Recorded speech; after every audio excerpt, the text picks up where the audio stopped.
Ya, mungkin mengepal saja, tapi tetap di mute ya. Tapi setidak-tidaknya kita punya semangat membara pada malam ini sebagai bangsa Indonesia. Ikuti saya sampai 3 kali. Merdeka! Merdeka! Merdeka! Merdeka! Terima kasih. Satu kebahagiaan di tengah segala keterbatasan, kita masih bisa berkumpul. Ini tentu satu kemewahan bagi kita. Bisa saling menyapa, silaturahmi, apalagi mengisinya dengan hal-hal yang baik tentunya. Terima kasih sekali lagi kepada Perhimpunan Indonesia Tionghoa ya, yang bersedia melakukan kerjasama dengan Museum Pustaka Peranakan Tionghoa. Barangkali di sini sudah hadir Ketua Umum kita Pak Teddy beserta jajaran pimpinan lainnya yang saya lihat hampir dari beberapa kota ya seluruh Indonesia. Juga beberapa sahabat atau saudara orang tua kami yang tentunya tidak bisa saya sapa satu persatu. Ada orang tua saya dari Semarang, Dr. Teguh ya, Ibu Isabella, lalu tetangga saya Chandra yang Tangsel, bukan Chandra Sekjen Inti ya. Kemudian Dr. Weni, Pak Ronald, Pak Pius, dan sebagainya.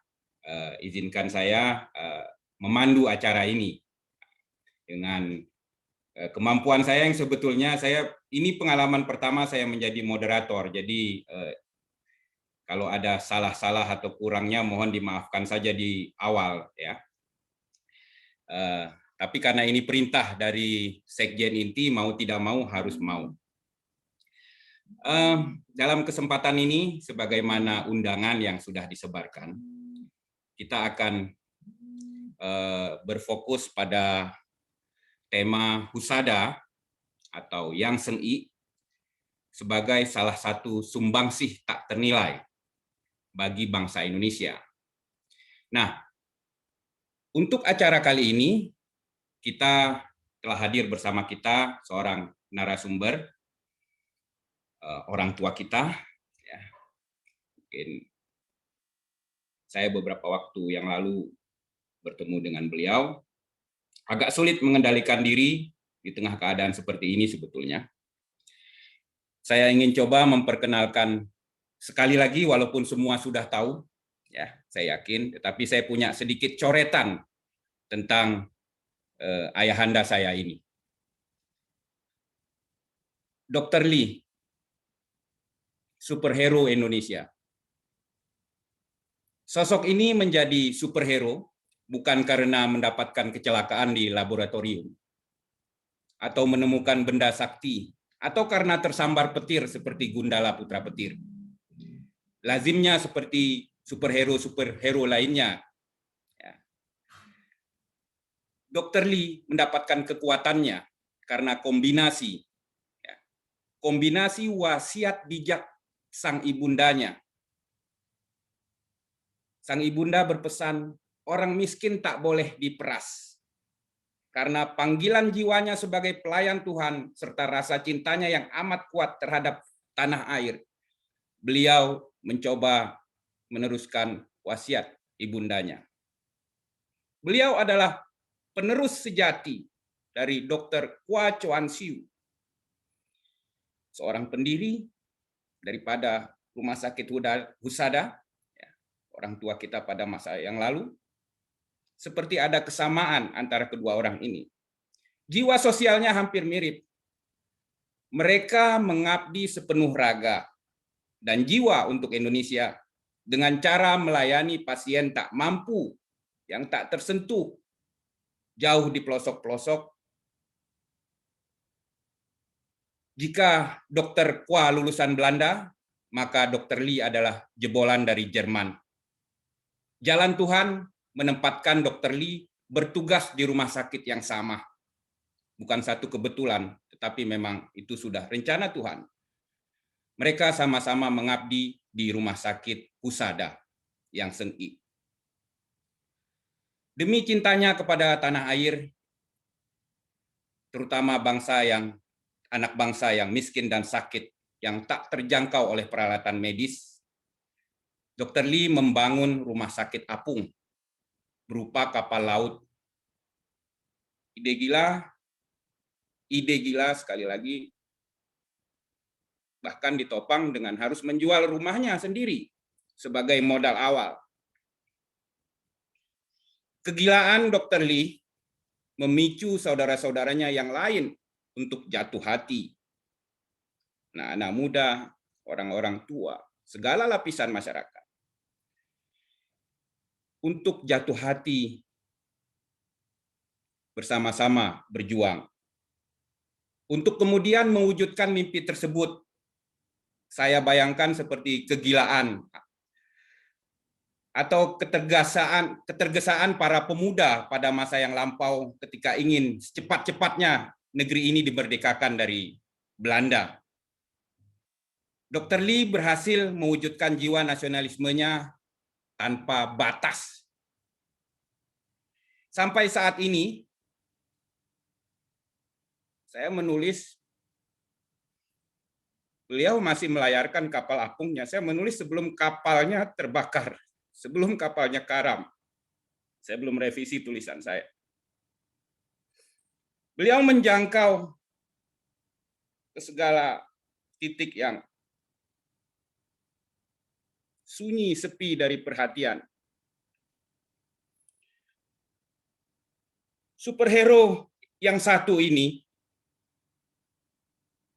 walaupun badai dan gelombang dihadapi, menciutkan nyali tentunya, ada rasa takut. Seringkali menghadang mereka. Bahkan kabar terakhir, kapal tersebut terbakar. Tapi saya melihat, hal ini tidak menyurutkan langkah. Justru mendorong lebih kuat ke depan. Justru mendorong lebih kuat ke depan. Saya kira saya tidak sanggup meneruskan untuk bercerita tentang Dr. Lee, tentang sosok beliau. Banyak yang sudah paham tentunya siapa beliau, banyak para sahabat yang juga hadir di sini.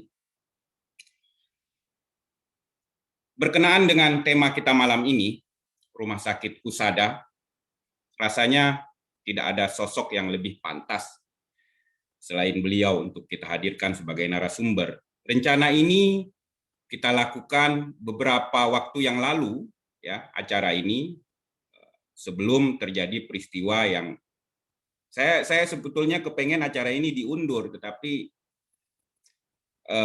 barangkali ini juga kesempatan bagi kita untuk kemudian bertegur sapa, ya. Banyak sekali yang ingin menghubungi Dr. Lee, mengucapkan ya segala hal, bela sungkawa dan semangat dan lain-lain. Kembali ke tema kita, tema utama, Rumah Sakit Husada. Saya ingin memberikan sedikit gambaran dari koleksi-koleksi yang Museum Pustaka Peranakan Tionghoa kumpulkan, ya, mengenai rumah sakit Yang Seng-I.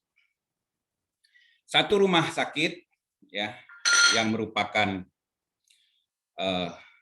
jejak kontribusi orang-orang Tionghoa dalam perjalanan besar sejarah bangsa Indonesia.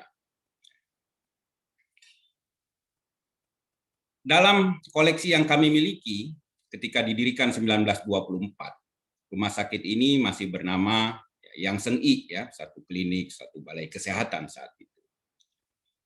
Dalam perjalanannya, rumah sakit ini singkat cerita berubah nama menjadi Husada pada tahun 1965.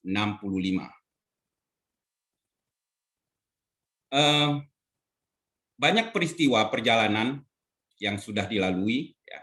Kita di sini nanti akan berbicara tentang Dr. Kwa dan segala sepak terjangnya, ya, dalam membidani dari lahir dan berjalannya Rumah Sakit Husada. Sangat disayangkan informasi mengenai Rumah Sakit Husada ini tidak tersampaikan dengan baik. Satu pandangan dari kami di Museum Pustaka Peranakan Tionghoa sehingga ingin mengangkat tema Rumah Sakit Husada ini adalah sejalan dengan pemikiran saya dan kawan-kawan ketika mendirikan museum. Satu sebab utama terjadinya diskriminasi terhadap orang-orang Tionghoa. Satu sebab utama orang-orang Tionghoa terpinggirkan dari saudara-saudaranya sebangsa setanah air, seolah-olah menjadi bagian yang lain, adalah akibat kurangnya informasi.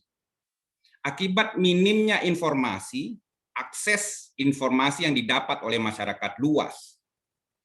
Masyarakat berpandangan negatif karena keterbatasan informasi yang mereka terima. Melulu yang hadir yang mereka dengar adalah informasi yang negatif. Bertahun-tahun, berpuluh-puluh tahun. Bahkan masih diproduksi sampai hari ini. Informasi adalah obat terbaik untuk melawan diskriminasi. Itu keyakinan kami di Museum Pustaka Peranakan Tionghoa. Dan ini sudah kami lakukan, kami jalankan selama bertahun-tahun sejak berdirinya museum pada tahun 2011. Tahun ini kita akan merayakan ulang tahun ke-10. Ketika ada orang yang membantah informasi yang kami berikan, ya, misalnya kabar-kabar yang kerap kami sampaikan lewat medsos atau wawancara dengan beberapa media.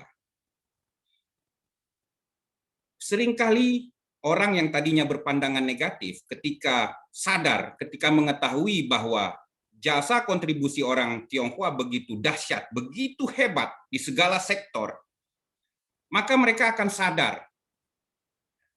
Saya dan kawan-kawan ketika mendapatkan orang yang tidak setuju yang mengatakan informasi yang kami sampaikan itu hoax, itu biasanya akan kami telepon balik. Kami datangi, bukan diajak berantem, tetapi kami memeluk mereka, kami mengajak ngopi mereka. Kami sadar betul apa yang mereka lampiaskan itu karena informasi yang mereka terima, bukan karena memang dasarnya hatinya jahat, bukan karena memang dia orang yang tidak baik, tetapi karena kesalahan mendapatkan informasi.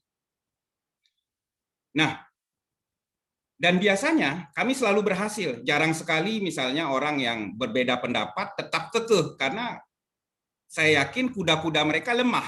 Ya.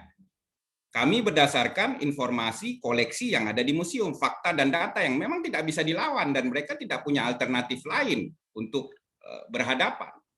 Nah, inilah kemudian yang menjadi satu dasar timbul pemikiran agar nama Rumah Sakit Husada dikembalikan menjadi Yang Seng-i.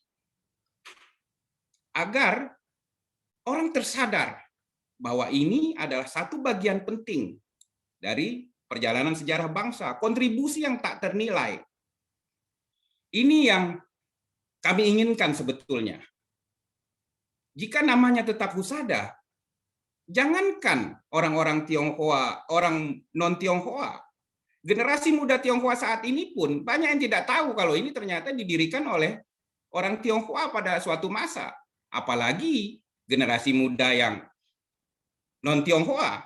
Ya. Anak-anak muda Tionghoa saat ini pun tidak tahu kalau rumah sakit itu sangat pekat. Ya memang orang Tionghoa berkontribusi besar di sana. Obat terbaik adalah mengembalikan namanya. Nama Yang Seng-i harus dipasang kembali. Nama yang semula memang menjadi doa. Ini harus dikembalikan. Nah, ini ide dasarnya. Kemudian seperti Sekjen tadi bilang di awal menjadi viral kemana-mana. Lalu beberapa waktu yang lalu kami mendatangi mencoba berkunjung ke Rumah Sakit Husada, barangkali gambarnya bisa ditampilkan Sekjen. Jadi beberapa waktu yang lalu sebetulnya kami ingin bertemu dengan Dr. Lee saja, ya. Tapi ya ingin bertanya-tanya lah karena kami anggap Dr. Lee lebih mudah karena kami sudah mendengar tentang beliau sebelumnya. Tapi Dr. Lee kemudian mungkin satu-satu bisa ditampilkan. biar gambarnya lebih jelas, Jen.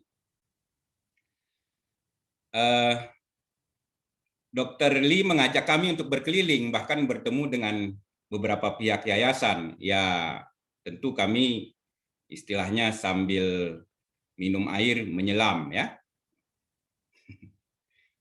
Begitu kata Dr. Lee kemarin, ya kapan lagi ya saya satu kemewahan sebetulnya, Dok. Terima kasih sekali lagi kami dibawa berkeliling ya ke tempat-tempat yang sangat penting ya, sangat bernilai. Ini ada beberapa foto Dr. Kwa Chuan Siu ya, lukisan, kemudian foto Rumah Sakit Yang Seng Ilama. Ini kalau agak besar bisa kelihatan.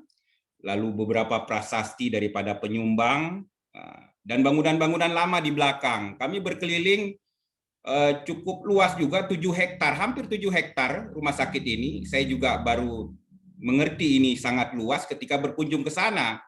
Dan sebetulnya saya tidak ingin mengikuti langkah Dr. Lee untuk berkeliling, tapi saya malu ya, sebagai yang lebih muda kok nggak bisa. Capek betul, 7 hektar itu bukan apa namanya, bukan tempat yang sangat luas lah ya. Bayangkan saja di belakang itu sangat luas. Nah ini di sisi apa ada tempat akademi perawat atau asramanya ya, Dok ya. Ini kalau ke kanan nanti ada ambulan dan lain-lain. Nah, dari situ, nah ini yang di bawah ya. Kami berfoto dengan beberapa pengurus yayasan. Nah, dari situ, nah ini Dr. Kwa Chuan Siu lukisannya. Saya hanya lihat di koleksi museum saja, tapi di sana saya melihat aslinya. Jadi saya minta Dr. Lee foto dan beliau berkenan. Nah ini fotonya. Ini sangat penting sekali ya, karena foto ini sering kami dapatkan di beberapa koleksi dan ada foto di dalam di ketua apa di ruangan pimpinan yayasan. Nah ini foto 1930 ya, foto asli dari Yang Seng I ya. Satu kesempatan berharga juga untuk mengabadikan foto ini, dokumen yang luar biasa. Selanjutnya saya ini prasasti ya, bantuan dari Au Bun Hao ya, beliau membangun satu ruangan pavilion ya, setelah beliau berobat di sini. Ini kalau saudara-saudara ingat yang pemilik balsem cap macan itu yang dari Singapura itu ya, apa Tiger itu loh. Nah, itu beliau sempat berobat di sini dan menurut satu cerita saya dapatkan dari Ibu Mira Sidarta, beliau ingin membantu tapi tidak serta-merta Dr. Kwa mau menerima bantuannya. Nah, itu nanti di belakang kita cerita sebabnya kenapa dan lain-lain. Nah, dari sini kami berangkat. Jadi Dr. Lee berkenan menemani ke Dr. Share tidak jauh di MGK ya. Nah, ini kami foto bersama. Yang paling kanan paling cantik istri saya ya, karena tidak ada perempuan lain di sini. Yang paling ganteng tentu Dr. Lee. Nah, ini di depan Dr. Share. Jadi setelah dari atas. Nah, ini ketika Dr. Lee menerangkan salah satu kapal yang dimiliki oleh Dr. Share. Nah, itu barangkali pengantar dari saya mengenai kenapa acara malam ini kita lakukan, dan tentunya sebagaimana tadi Sekjen Inti sampaikan dalam rangkaian perayaan kemerdekaan RI, ini menjadi langkah pertama ya, agenda pertama yang kemudian menjadi apa namanya, nanti banyak sekali rangkaian perayaannya. Nah ini menjadi yang pertama. Nah telah hadir narasumber kita tadi dan sudah saya perkenalkan. Tentunya kita akan menyapa beliau. Dr. Lee, selamat malam. Selamat malam Pak Azmi. Ya, saya panggil Dr. Lee ya, tidak Papi ya. Sangat formal. Iya sangat formal. Berarti saya harus panggil Papi. Memang Dr. Lee ini anti kemapanan ya. Beliau selalu mendobrak hal-hal yang tidak biasa. Saya ya sebagai anak yang baik harus ikut. Siap, Papi. Papi. Ya. Bukan suatu kebetulan tentunya Papi menjadi dokter, ya. Apalagi kemudian mengabdi di Rumah Sakit Yang Seng I, Husada. Boleh sedikit berbagi pada kita semua, kemudian mengambil langkah ini dalam mengabdi. Silakan, Papi. Saya menjadi dokter karena memang dari kecil saya punya hasrat menjadi dokter, dan hasrat ini tidak bisa ditawar-tawar. Saya senantiasa kalau melakukan sesuatu dengan tekad, ingin mencapai sesuatu, saya lakukan dengan tekad dan nekat. Dan belakangan ini saya tambahkan dengan sedikit gila.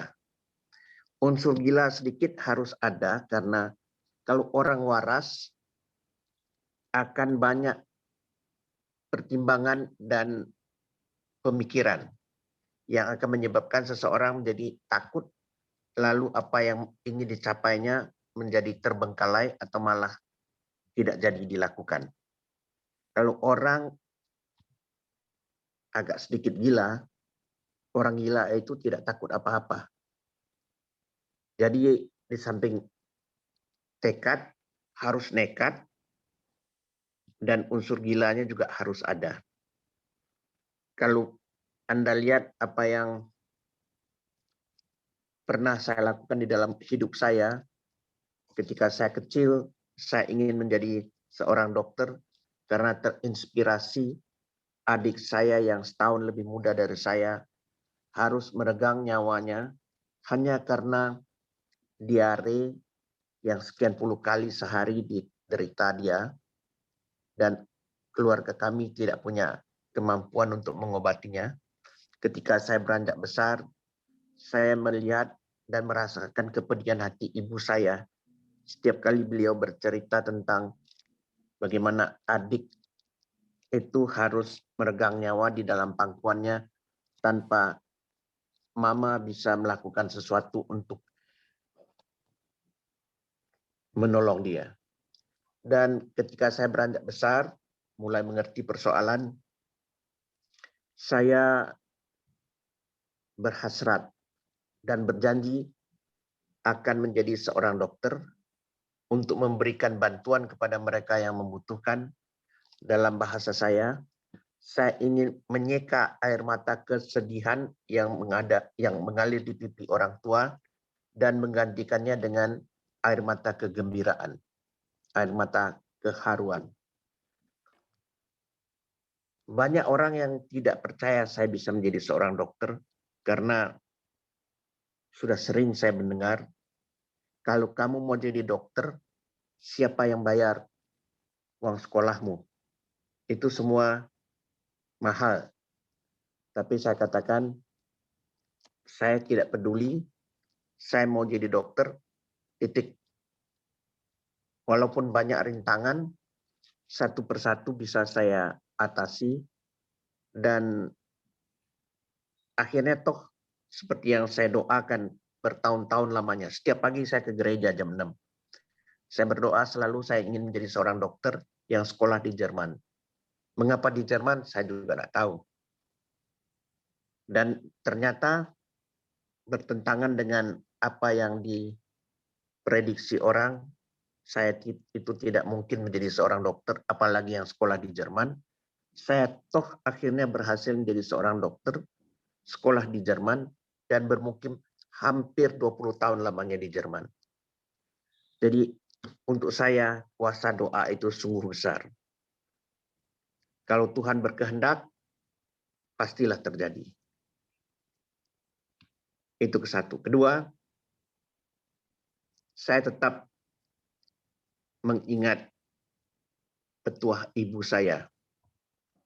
Dan oleh karena itu, saya pulang, dan terlebih lagi di belasan tahun terakhir ini, saya lebih ekstrim lagi, menjelajah seluruh pelosok di Nusantara NKRI kita, mencari mereka yang tidak punya kesempatan untuk mendapatkan pelayanan medis seperti yang menjadi hak mereka. Itu sekilas tentang apa yang menyebabkan saya menjadi seorang dokter dan apa yang saya kerjakan.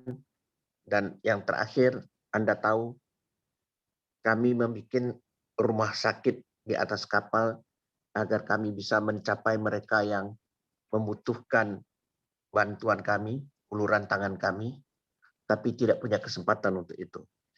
Jadi visinya adalah memberikan bantuan kepada mereka yang membutuhkan bantuan, uluran tangan kita.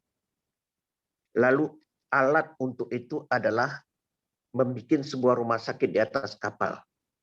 Jadi tidak terbalik, karena ada rumah sakit di atas kapal, lalu kami melayani di daerah terpencil. Bukan itu.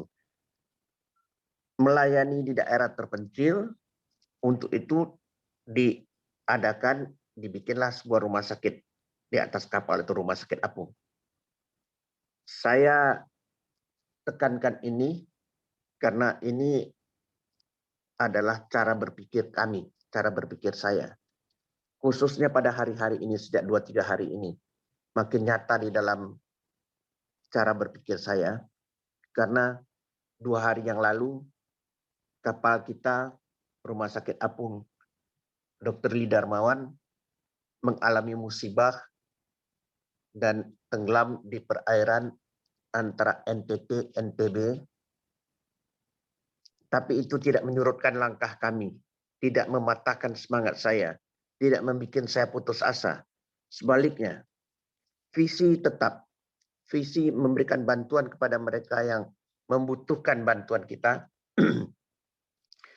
dan misinya adalah tetap menjangkau mereka dengan menggunakan, kalau sekarang Rumah Sakit Apung sudah karam, kita akan hadirkan Rumah Sakit Apung yang baru sebagai alat untuk menjangkau mereka yang membutuhkan uluran tangan kita.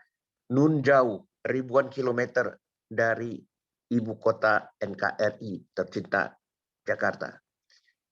Itu adalah tekad, dan tekad ini tidak akan pupus. Sebaliknya, semangat kami menggebu-gebu untuk menghadirkan Rumah Sakit Apung baru sebagai pengganti yang karam barusan. Visi tetap sama, menjangkau mereka yang membutuhkan bantuan kita. Sekian. Terima kasih, Dr. Lee, Papi. Barangkali itu menjadi pengantar bagi kita semua agar lebih memahami seperti apa suasana kebatinan Papi kita. Ya.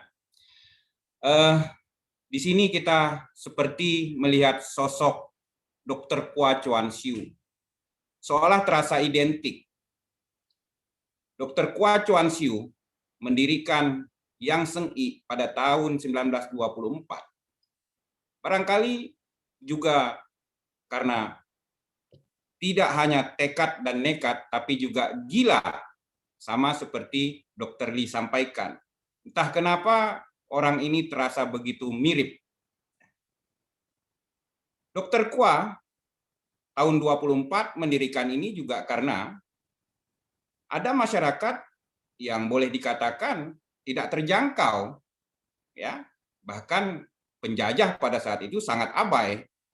Banyak ibu dan anak meninggal, seharusnya bisa ditangani kalau ada lembaga atau para dokter. Di sini kita melihat ada kegilaan yang sama, entah satu kebetulan atau tidak, ini jalan Tuhan. Ya. Dr. Lee juga melakukan hal yang sama. Membeli kapal yang tadi sempat kita lihat fotonya. Barangkali seperti itulah performa Yang Seng I ketika awal berdirinya. Dengan segala keterbatasan, segala ketiadaan, demi mengabdi pada bangsa dan negaranya. Itu menjadi catatan penting kita. Ya. Yang berobat dulu di rumah sakit Yang Seng-I tidak hanya orang Tionghoa tentunya, bahkan lebih banyak orang-orang setempat, ya, orang-orang miskin. Lagi-lagi ada kemiripan, ya. Jika dokter Kua bahkan memberikan uang kepada pasiennya, ya, bagi yang miskin tentu mereka nggak punya uang untuk datang aja, karena untuk hari esok mereka masih, kalau mereka datang berobat, ya walaupun sakit, besok berarti mereka nggak makan, nggak tahu uang dari mana, jadi mereka nggak mau berobat. Nah, dokter Kua tahu itu, maka beliau berikan uang saku. Dan ini juga saya harus sampaikan yang menginspirasi Museum Pustaka Peranakan Tionghoa untuk menolak bantuan siapapun sampai hari ini. Ya. Tapi tidak sehebat dokter Kua mampu memberikan uang saku. Ya, saya kalau pengunjung ke museum saya nggak kasih uang kalau pas pulang. Ya, saya punya keterbatasan tentunya. Nah, mirip dengan dokter Kua, dokter Lee juga melakukan hal yang sama. Dengan segala keterbatasannya, menjangkau wilayah-wilayah, pemerintah saja punya keterbatasan. Ini dengan sebuah kapal yang penampakannya tadi dilihat di awal, ya. Beliau mampu menjangkau dan mengobati ratusan ribu, hampir 200.000 sampai hari ini sebelum kapal itu karam dan terbakar. Ini mirip-mirip juga dengan Yang Seng-I di masa awalnya. Puluhan ribu catatan yang kami miliki juga diobati, ya. Banyak yang terselamatkan jiwanya. Dan Dokter Lee juga berhasil mengajak dokter-dokter muda, ya Papi ya, Ya. untuk ikut.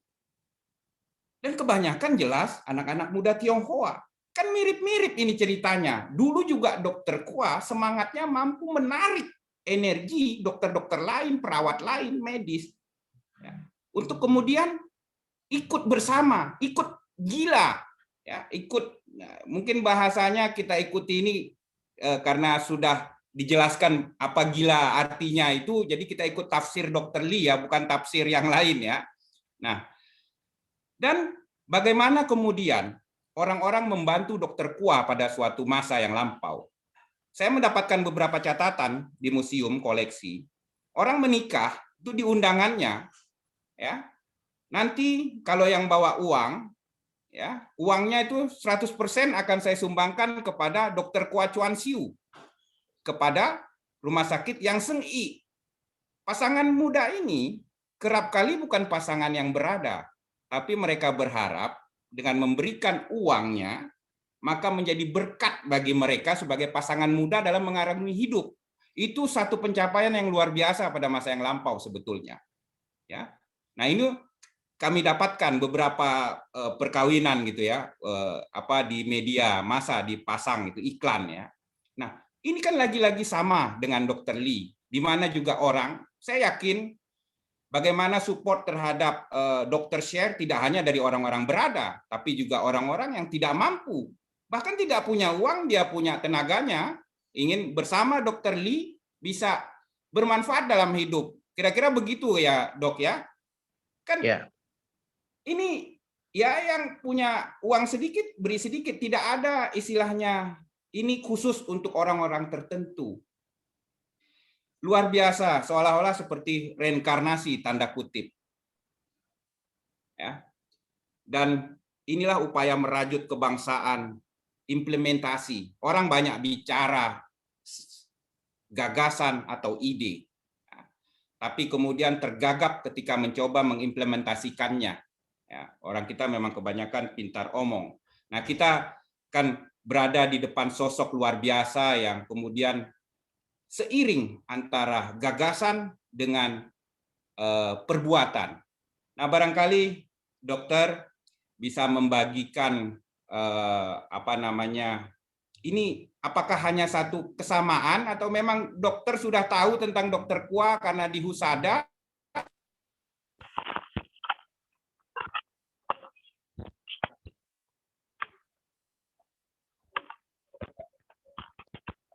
Sorry, suaranya hilang. Saya tidak dengar Pak Asmi. Suaranya hilang.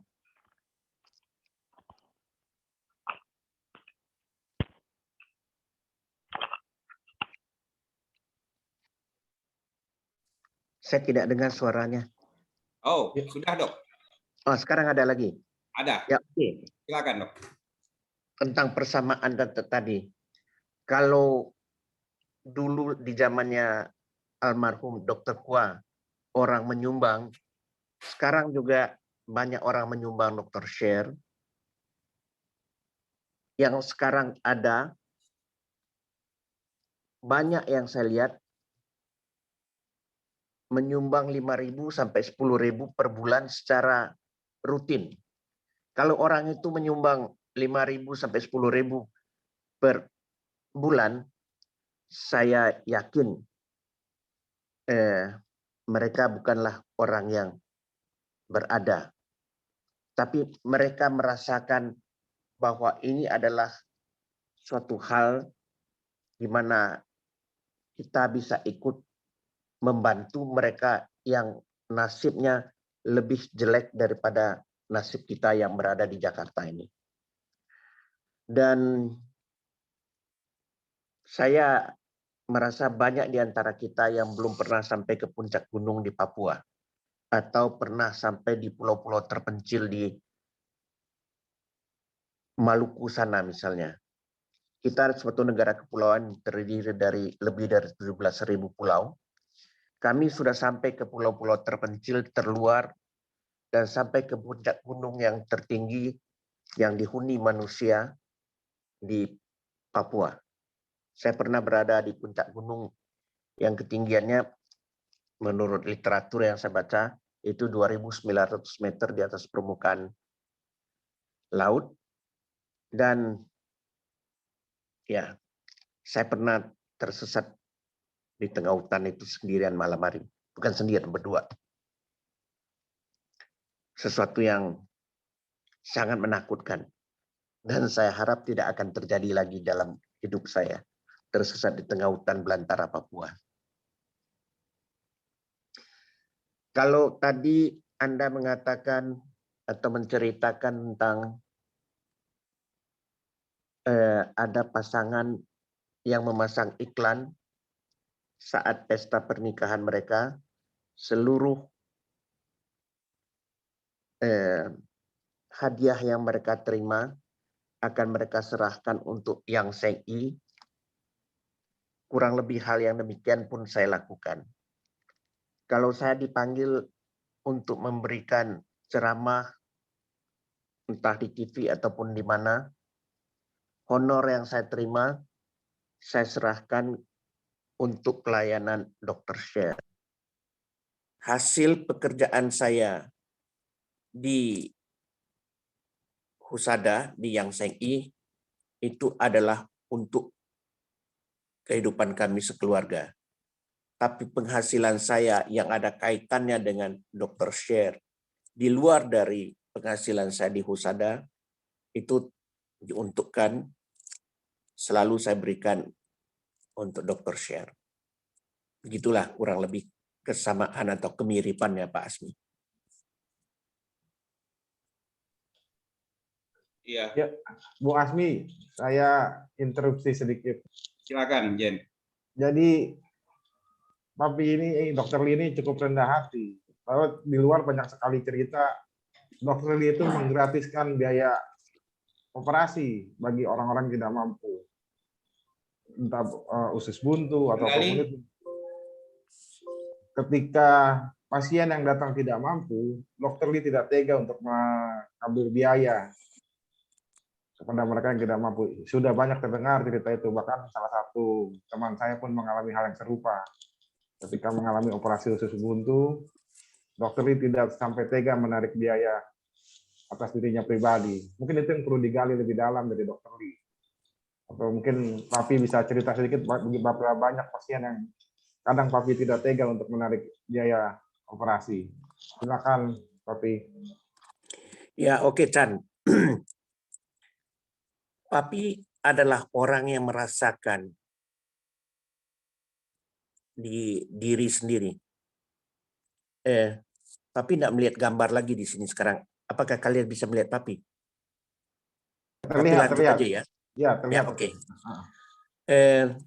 Papi merasakan sendiri betapa susahnya hidup kalau kita tidak punya ayah yang menjadi motor penggerak keluarga.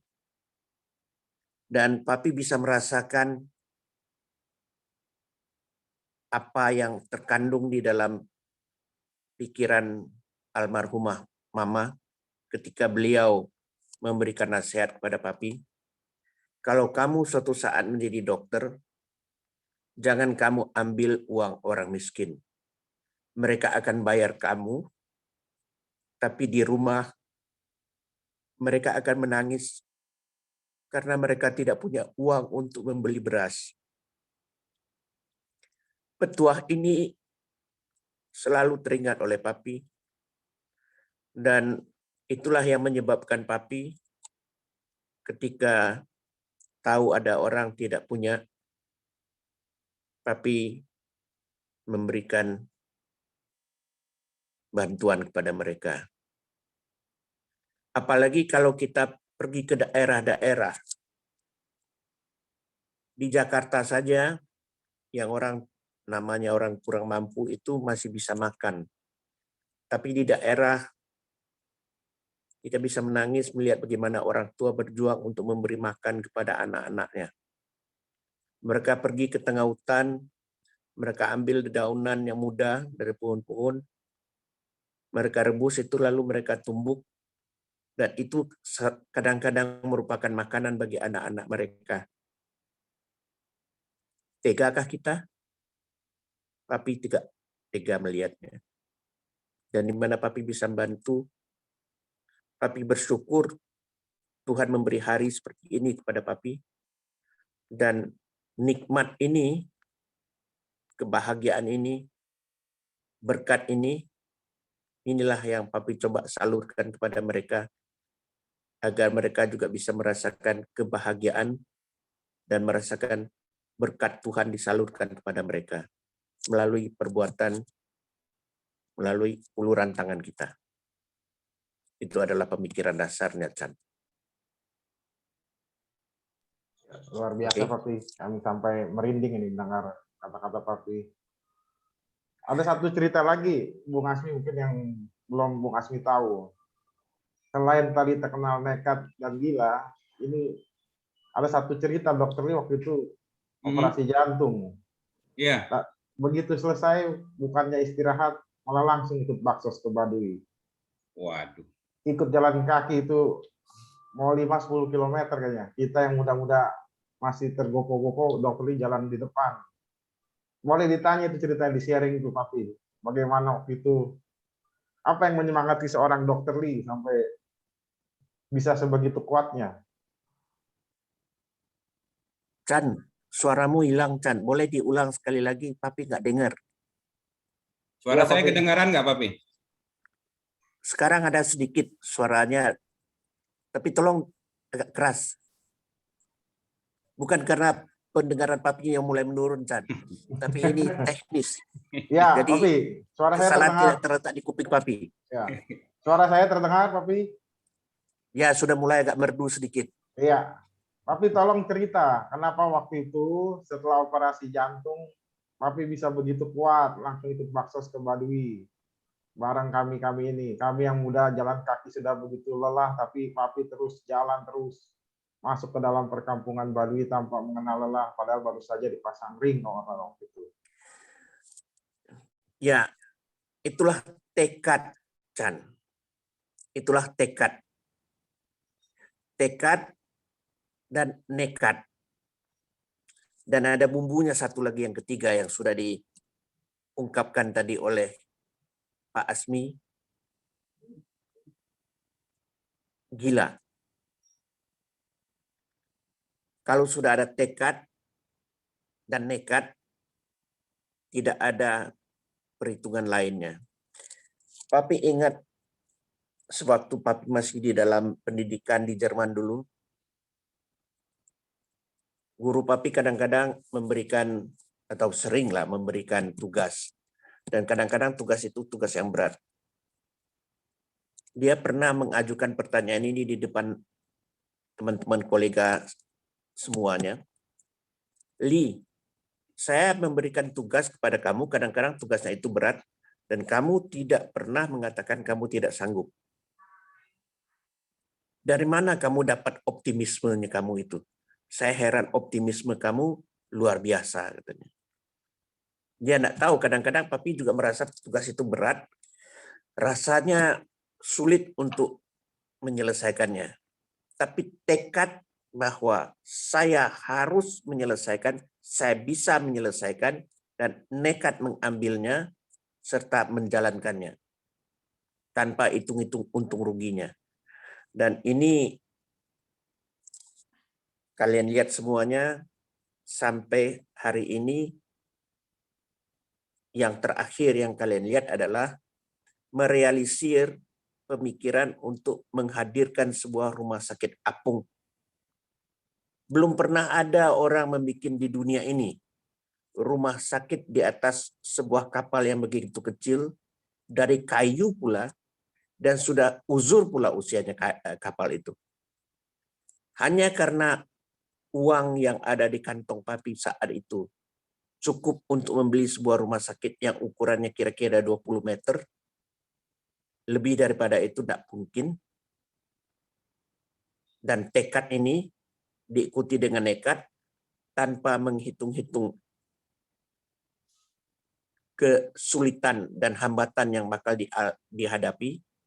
Dibelilah rumah sakit, dirombak dalam tempo kira-kira 3 tahun untuk menjadi sebuah rumah sakit apung, lalu berlayar ke timur.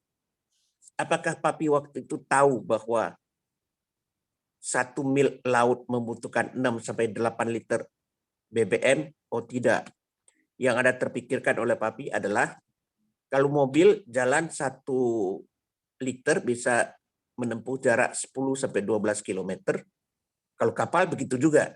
Saking bodohnya. Itu ke satu. Kedua, papi itu tidak tahu berapa harga BBM di timur.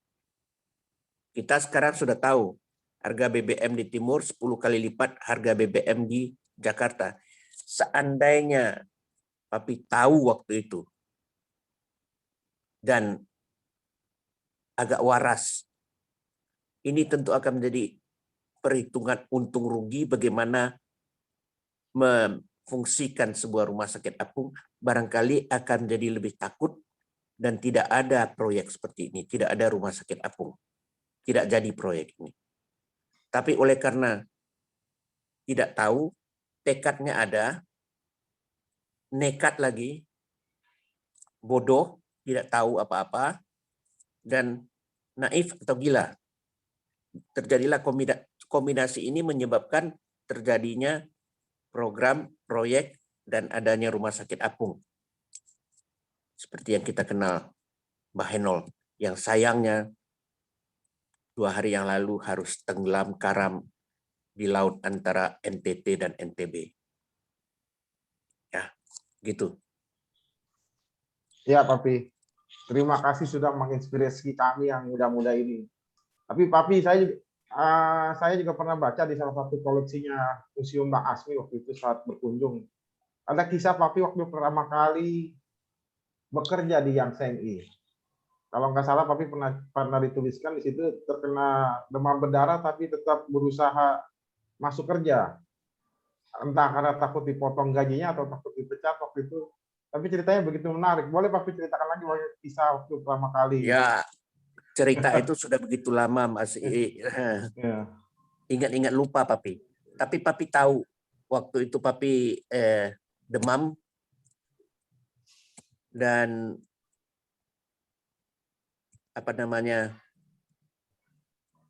rasanya badan ini sakit ya. Tapi ya sumpah dokter, sumpah Hippocrates bahwa salus egroti suprema lex est, kemaslahatan, kesejahteraan pasien kita atau nasib pasien kita itu harus didulukan. Inilah yang menyebabkan Papi tetap datang bekerja walaupun badan rasanya remuk. Dan ini bukan sekali 2 kali Papi lakukan. Sampai hari ini pun tetap tugas merupakan pekerjaan pertama yang Papi harus lakukan. Kata cengeng tidak ada di dalam kamus Papi. Luar biasa. Tapi Ya. ya tetap jaga kondisi, tetap jaga kesehatan, apalagi di tengah pandemi seperti ini. Ya, di tengah pandemi ini tentu kita harus berhati-hati. Prokes tetap dijalankan, tapi tetap melayani pasien. Kita tetap melayani pasien dengan prokes. Kalau prokes tidak dijalankan, itu bodoh namanya. Ya, betul Papi. Ya, saya mau kembali ke Bang Asmi nih. Bagaimana tadi menarasikan Dr. Chuan Xiu dengan Dr. Lee hari ini. Mungkin ada bahan lain yang ingin di-sharing dari Bang Asmi tentang yang saya ini sampai benang merahnya sampai ke Dr. Lee sebagai kepala kamar bedah. Silakan Bang Asmi. Iya, rasanya sia-sia kita kalau meminta Dr. Lee, papi kita untuk berhenti bergerak, bekerja. Ya, habis operasi saja masih ke Baduy, masih keliling Indonesia. Kita barangkali hanya mampu ya berdoa ya agar doa kita mampu mengetuk pintu langit ya, agar bisa mengasihi papi, menguatkan papi, menjadi berkat untuk sehat. Memang tidak tertahankan beliau ini. Dan apa yang beliau lakukan lagi-lagi mirip dengan Dr. Chuan Xiu, Bang Chandra. Ya. Dr. Kwa sama gilanya. Beliau tidak mengenal waktu, ya, karena selalu melihat harus ada orang yang diobati. Menggunakan mobilnya, setir sendiri, bawa obat, ya, menuju kota-kota terdekat di Jakarta. Jadi setelah tutup dia berobat, ya, dia maksudnya dari rumah sakit yang Seni, dia ke Serang, dia ke Cirebon, ya, bawa obat-obatan, menjemput pasien. Barangkali waktu itu juga sama ya, kolega-koleganya, sahabatnya meminta kayak kita ini, minta sama papi istirahat dulu lah, sakit ya segala macam. Nggak bisa, ini kayaknya yang bisa kita lakukan hanya doa. Kalau dokter pasti anak dokter semua keluarga meminta hal yang sama kayak kita. Ya, lebih baik doa kita naikkan ke langit sehingga terketuk pintu langit, beliau menjadi sehat ya. Amin ya. Amin. Amin. Hanya itu saya kira, nggak bisa kita berharap beliau bisa berhenti. Ini di luar manusia biasa ini. Ya saya kira ini saya mencoba sebetulnya menanya bagaimana apresiasi papi terhadap Dr. Kwa misalnya. Tapi saya benang merahnya kayaknya mereka punya jalan sendiri-sendiri yang sama gitu ya. Yang saya ingin mendengar misalnya bagaimana perjalanan Dr. Kwa mempengaruhi Dr. Lee atau papi, tapi memang ini seperti jangan-jangan reinkarnasinya ini ya. Jadi kelakuannya sama ya. Juga dengan segala keterbatasan yang sama. Indonesia kan didirikan dengan segala keterbatasan. Anak muda nekat, tekad, nekat, gila ya, seperti kapal yang papi beli itu pada mulanya ya, seperti itulah Indonesia mengarungi samudra luas ya. Tapi nyatanya toh bisa merdeka, bertahan sampai hari ini. Dan apa yang dilakukan papi, merajut Indonesia, menjahit. Ya. Ketika orang berbicara yang tidak-tidak, ya, beliau menegakkan apa saya ingat betul keadilan sosial bagi seluruh Indonesia. Nah ini barangkali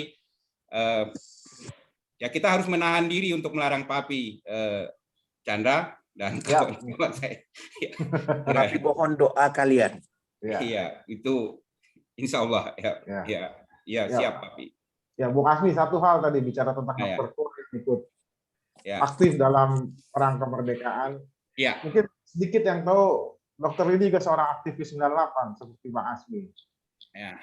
Ini cerita-cerita sebelum tidur aja kalau saya dengar lagi maksa sama papi ini lagi pelnet di daerah, dongengnya itu. Kisah waktu 98. Nah, kalau penting sekali nih. Bang Asmi pengen ini silakan bertanya langsung lah. Saya nggak berani kalau nggak ada izinnya. Iya. Ini izinkan saya bertanya, Dok. Papi Papi kan dokter ya, artinya pada waktu itu kok berani-beraninya turun gitu. Saya dengar 98 itu kan ya kondisi sama sekali tidak terkendali ya. Maaf saya harus katakan, Papi kan berasal dari orang-orang yang memang pada saat itu sedang diincar lah, dicari lah ya, menghindar. Tapi Papi malah keluar rumah, malah mendekat ke pusat persoalan.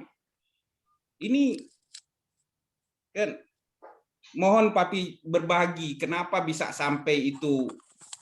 Apa memang nggak mengenal rasa takut lagi? Atau gimana Papi? Itu kok Papi datang ke sana menemui para aktivis, kan cari masalah Papi. Mohon dijelaskan Papi. Ya, oke. Ini gambar hilang lagi di Papi. Kalian bisa lihat Papi nggak? Bisa. Bisa, oke, good. Jadi Papi sekolah dan menjadi dokter setelah bekerja di Jerman hampir 20 tahun, 19 tahun lebih, hampir 20 tahun. Papi mengenal dan belajar apa itu demokrasi di salah satu negara demokratis yang tua di dunia ini, itu di Jerman Barat. Dan pemikirannya itu melekat di pikiran Papi juga.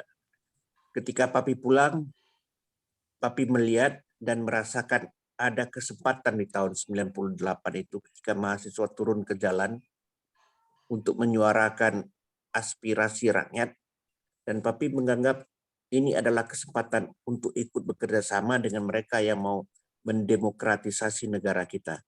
Papi tidak melihat perbedaan usia Papi yang sudah 50-an tahun dengan anak-anak muda yang masih kuliah yang pergi berdemonstrasi. Papi selalu mengikuti mereka dari belakang, ikut berdemonstrasi secara aktif, sekaligus menyediakan diri sebagai tenaga medis untuk memberikan bantuan kepada mereka seandainya itu dibutuhkan. Apa itu rasa takut? Nah, ini adalah suatu persoalan psikologi massal. Ketika kita berada di dalam kerumunan manusia dengan satu tujuan yang sama, rasa takut itu bisa kita manage, bisa kita kelola, sehingga rasa takut itu menjadi hampir tidak ada. Yang ada, yang menguasai kita adalah tujuan mengapa berdemonstrasi. Itu jawaban Papi.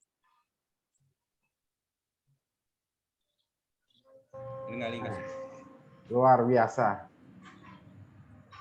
Bang Asmi, kalau bicara tentang dokter ini kayaknya nggak cukup dalam waktu 1-2 jam. Banyak sekali cerita-ceritanya yang bisa menginspirasi kita. Tapi ya kembali lagi seperti yang tadi Bang Asmi bilang, memang banyak kesamaan, banyak kemiripan. Tapi jalan hidupnya memang punya kisahnya yang menarik masing-masing antara Dokter Kwa dengan Dokter Lee hari ini. Ya memang hal seperti ini harus ditularkan terus ke generasi muda, bahwa perbedaan atau rintangan itu bukan jadi hambatan, bukan jadi halangan. Kita bisa lihat di sosok Dokter Lee sendiri, baru selesai operasi jantung langsung turun baksos. Begitu datang ke Papua, sempat hilang di hutan, tapi nggak kapok-kapok datang lagi tetap ke Papua.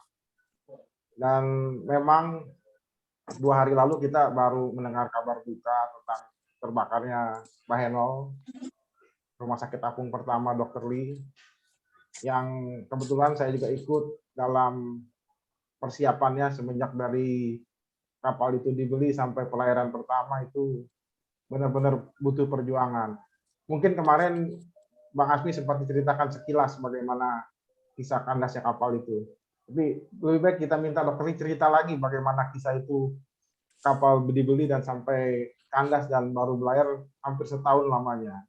Biar malam ini kita bisa ikutlah mengenang betapa berharganya Bahenol di mata seorang Dokter Lee, dan itu sebuah kehilangan besar bagi kita semua sebagai bangsa Indonesia, bahwa rumah sakit apung swasta pertama ini haram di perairan NTB. Bisa saya tambahin sedikit? Jen. Silakan. Ini juga mirip ketika rumah sakit yang Seng-I kandas. Ketika tidak berjalan. Jadi kemudian semangat Dr. Kua ya, membuat rumah sakit itu bisa berjalan kembali. Itu kejadiannya memang sama ini. Ya. Nah, barangkali ini kita tanya sama Dr. Kua hari ini. Ya. Silakan Dr. Kua. Reinkarnasi ya. Jadi sejarah terjadinya atau sejarah sampai ada sebuah rumah sakit apung swasta pertama di Indonesia kita sudah tahu. Dan kapal itu sedang dalam menjalankan misinya dari NTT menuju NTB. Dan kejadiannya tadi saya baru ngobrol dengan ABK yang puji Tuhan semuanya selamat.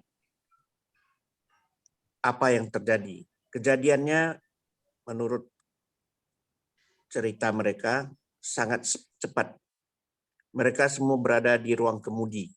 Bayangkan laut tenang, jam 2 siang, semuanya ada di ruang kemudi yang cukup besar untuk menampung 6 ABK, tentu bercerita, mengobrol, dan sebagainya. Ketika mendadak dari bawah, dari pintu samping, ada asap tebal naik ke atas, lalu mereka instinktif turun ke bawah untuk melihat apa yang terjadi. Di dalam itu sudah mesin ada di tingkat paling bawah. Ketika mereka turun ke bawah, seluruh ruangan di bawah itu sudah gelap. Mereka tidak melihat apa-apa lagi. Dan satu hal yang betul yang mereka lakukan adalah mereka melarikan diri ke atas, menghindari hawa panas dan asap hitam itu. Dan secara medis juga itu adalah hal yang benar yang mereka lakukan. Karena kalau mereka tetap berusaha memadamkan api di tempat yang tidak ada ventilasinya seperti itu, mereka akan keracunan gas CO dan itu akan bisa mengakibatkan orang kehilangan nyawa. Yang mereka lakukan itu sudah benar, mereka lari ke atas, mencari udara segar, dan ketika api berkobar besar, bayangkan di ruang mesin itu ada 8 ton BBM, tentu api cepat sekali menyambar dan menyebabkan kapal terbakar. Mereka ada yang masih bisa memegang ban untuk mengapung atau baju life jacket itu, tapi ada juga yang tidak sempat. Mereka semuanya loncat ke bawah. Awalnya saya mendengar mereka naik skoci, tapi ternyata tidak. Mereka berpegangan tangan, yang 5 terjun di sebelah kiri kapal, yang 1 terjun di sebelah kanan kapal. Lalu secara instinktif yang sendiri ini lewat dari belakang kapal, ketemu dengan teman-teman lainnya yang 5 di sebelah kiri kapal, lalu berpegangan tangan, mereka berusaha mengapung sekuat mereka. Mereka tidak berusaha untuk berenang dengan kekuatan penuh, karena itu suatu hal yang mustahil.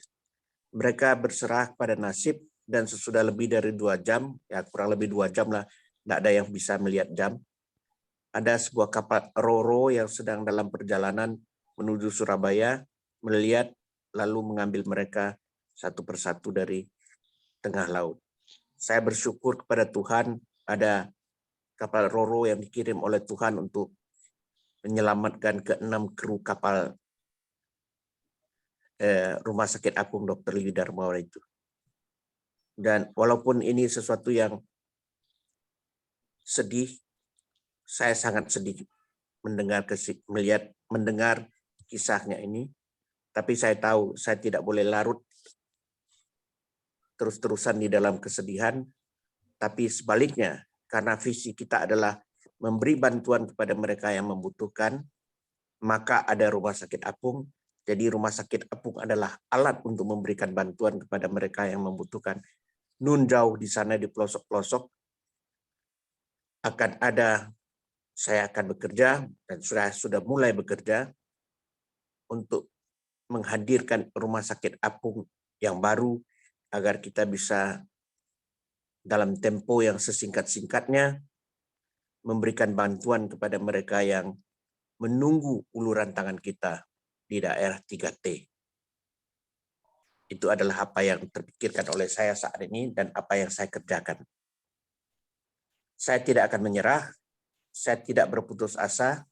Sekali lagi, dua hal itu, berputus asa dan menyerah, dua kata ini sudah saya kuburkan dan tidak ada di dalam kamus kehidupan saya.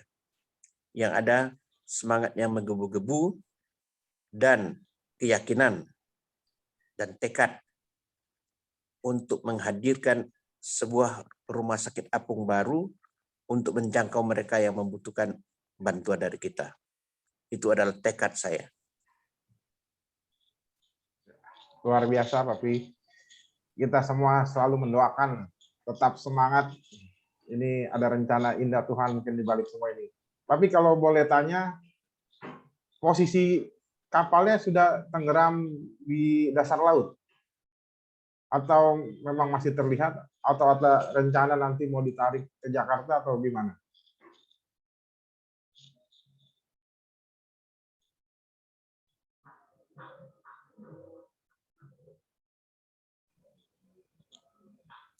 Nggak dengar kayaknya.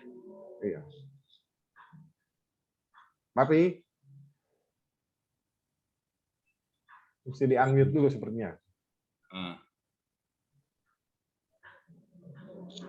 Halo Papi, unmute-nya.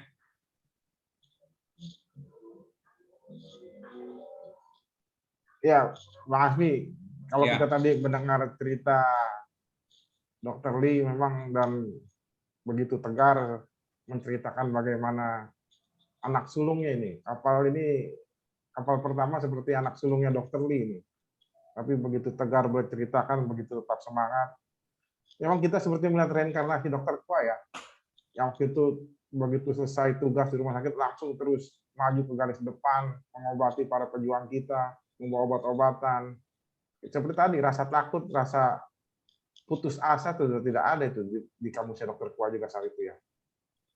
Ya, saya kira takut sama penakut, cuman dia menghadapi bagaimana takutnya kan, dia hantam ya, dilabrak, nggak lari itu. Ya, nggak semua orang bisa seperti itu. Itu dia pelajaran yang ya mudah-mudahan kita bisa juga ya.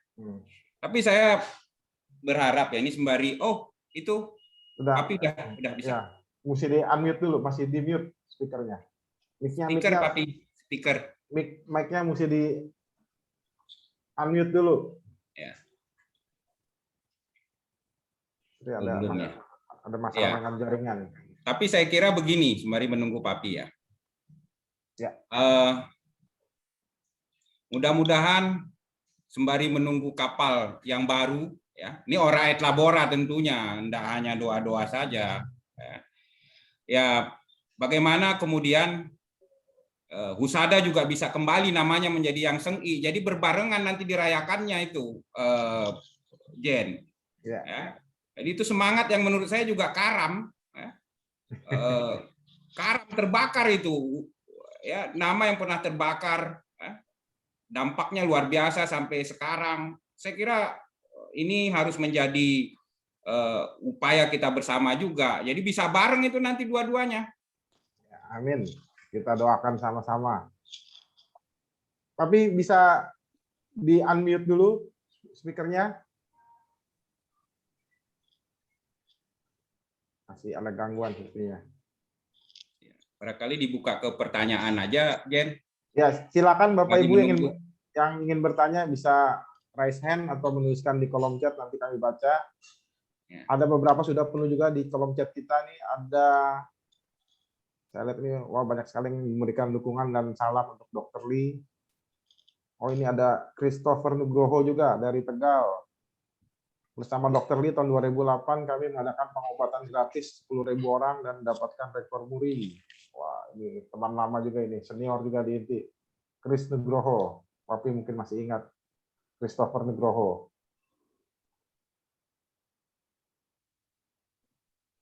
Ada lagi. Oh, ini banyak sekali. Wah.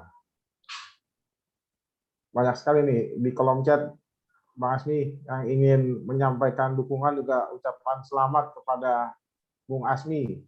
Ya saya rasa terlepas dari kisah heroik Dr. Kuan dan Dr. Lee, ya saya juga atas nama pribadi dan tentu mewakili Peripheral memberikan apresiasi kepada Bang Asmi. Biar bagaimanapun sudah menghidupkan lagi nih kisah yang Senggi yang mungkin dulu hanya di benak-benak orang tua kami yang mungkin pernah lahir di sana, pernah berobat di sana, pernah mendapatkan kisah-kisah ya dramatis atau mungkin yang berupa mujizat-mujizat yang terjadi di Yang Senggi. Hari ini mereka seperti teringat kembali dengan kisah itu. Sedangkan buat generasi muda mungkin nggak tahu Usada itu dulu seperti apa. Jadi sekali lagi malam ini saya ingin memberikan apresiasi yang setinggi-tingginya juga kepada Bang Asmi, Dewan Pakar INTI juga. Semoga terus berjaya, terus berkarya dengan museum-museumnya, memberikan pencerahan-pencerahan. Ini ada Pak Darmawan ya nanti. Saya mau coba tes dulu. Tapi bisa dengar? Bisa dengar suara saya? Mesti di unmute dulu. Mic-nya Papi mesti. Kayaknya. Sudah unmute. Ya. Sudah bisa bicara, Papi kalau bisa bicara silakan. Ini saya buka untuk Pak Darmawan dulu. Silakan Pak Darmawan, ada yang ingin disampaikan. Saya unmute dulu.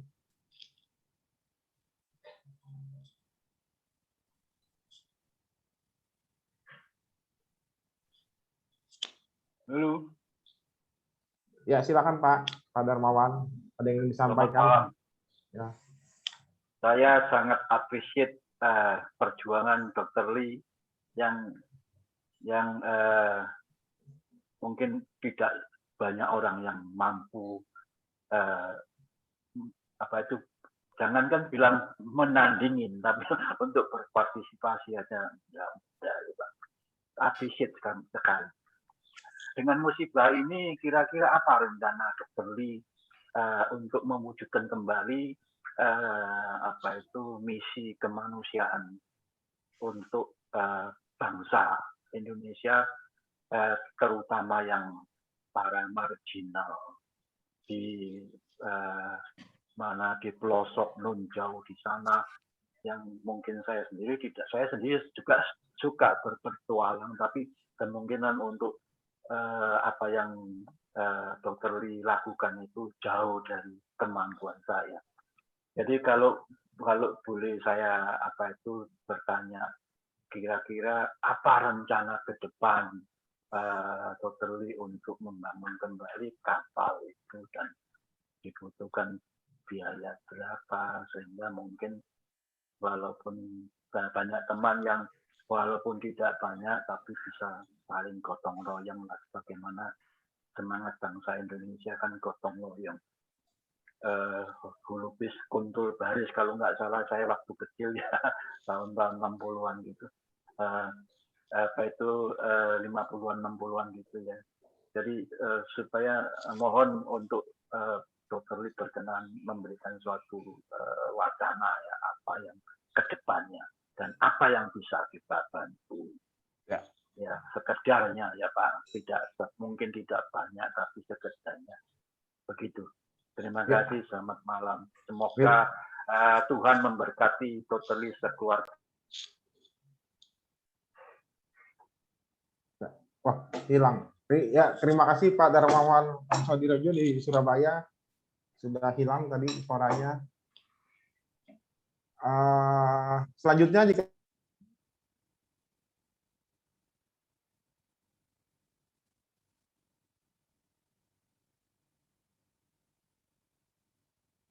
Mute.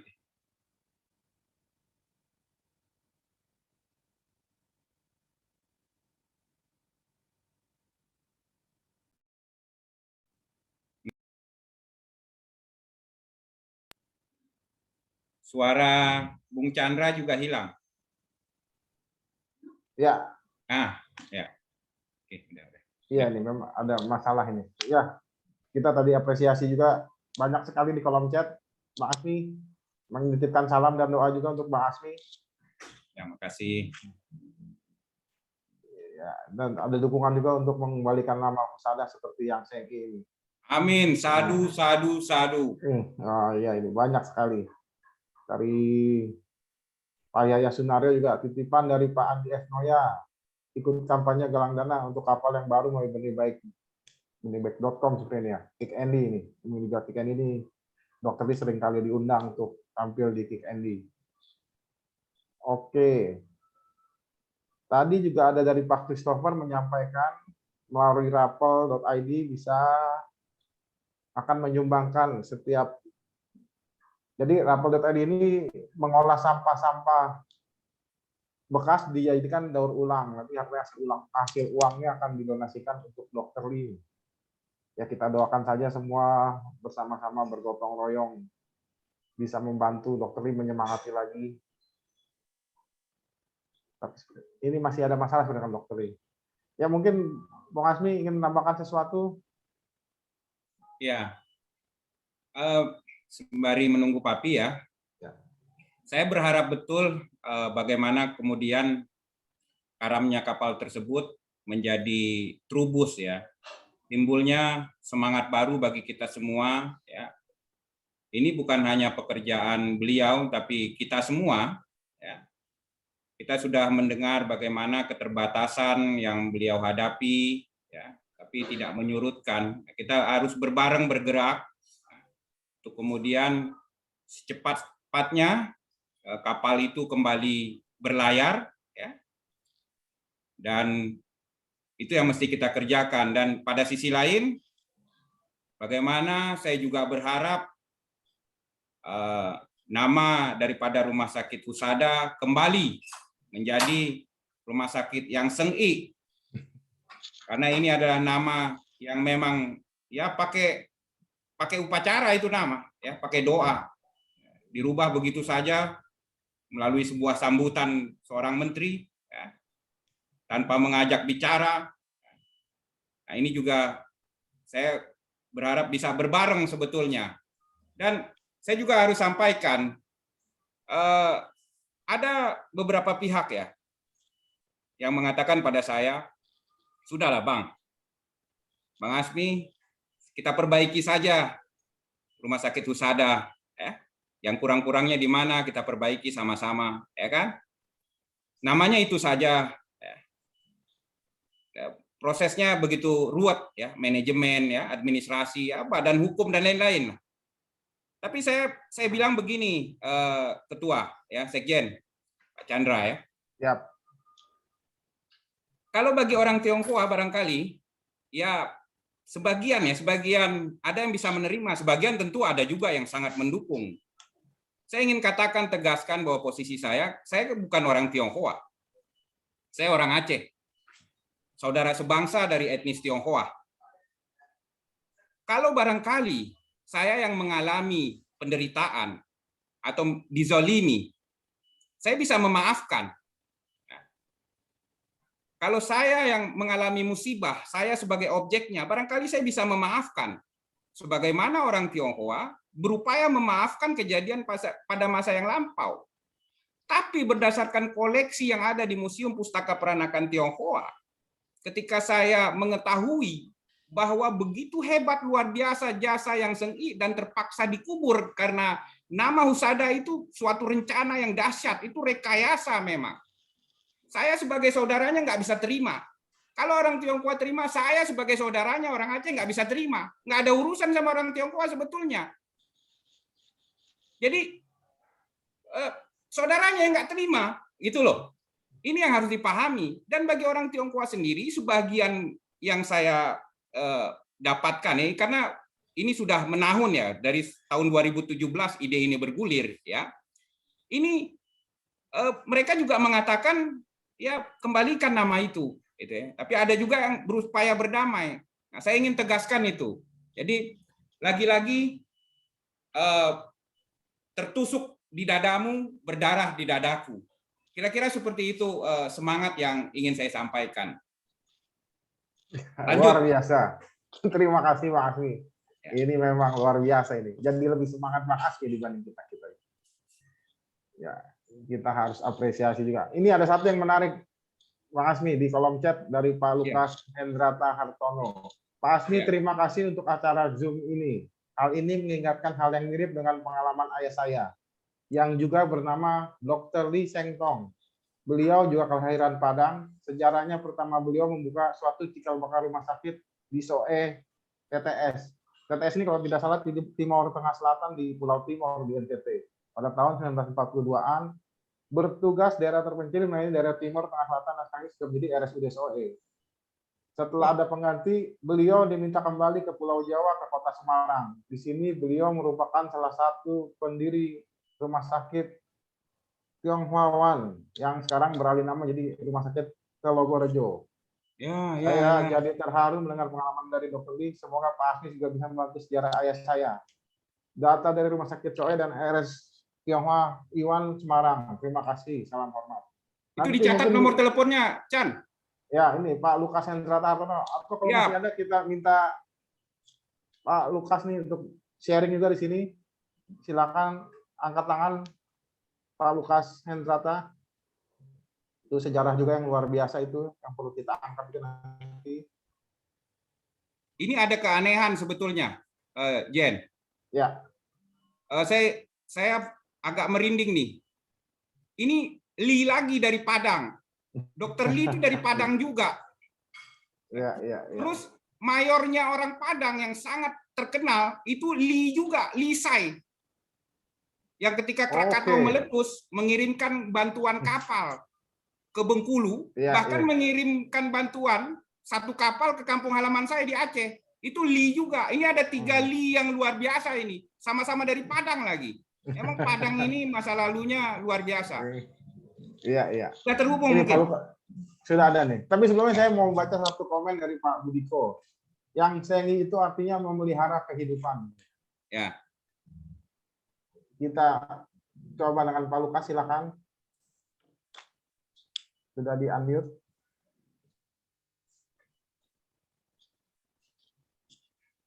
Ya, Pak Lukas, silakan. Saya sudah unmute.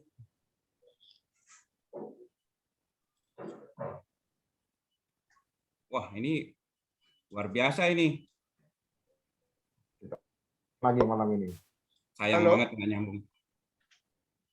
Ya, silakan Pak Lukas. Ya, selamat malam, Pak. Malam, Pak Lukas. Malam, Pak. Ya, silakan. selamat malam, Pak Asmi.